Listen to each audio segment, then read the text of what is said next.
French വിപ്ലവം Louis 14 വാക്കുകളാണ്. ഞാനാണ് രാഷ്ട്രം, രാജാവിൻ്റെ അധികാരങ്ങളെല്ലാം ദൈവം നൽകിയതാണ്, അതിനാൽ രാജാവിനെ ചോദ്യം ചെയ്യാൻ ദൈവത്തിന് മാത്രമേ അധികാരമുള്ളൂ. ലൂയി 14 വാക്കുകളാണിവ. ലൂയി 15 പറയുന്നത് എനിക്ക് ശേഷം പ്രളയം. ഇനിയും നിങ്ങൾക്ക് റൊട്ടി ഇല്ലെങ്കിൽ എന്താ, കേക്ക് തിന്നുകൂടെ, മേരി ആൻറ്റോയിനറ്റ് പറയുന്നതാണ്. ഇനി ഫ്രാൻസിലെ ഭരണമാണ്, വളരെ ദൂരത്തുള്ള ഭരണമായിരുന്നു.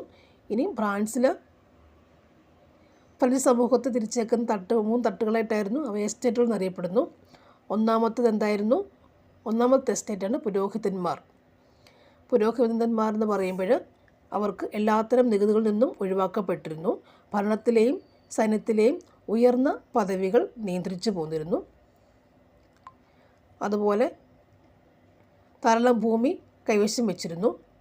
കർഷകരിൽ നിന്നും തിഥേ എന്ന പേരിലുള്ള നികുതി പിരിച്ചിരുന്നു ഇവർ. രണ്ടാമത്തെ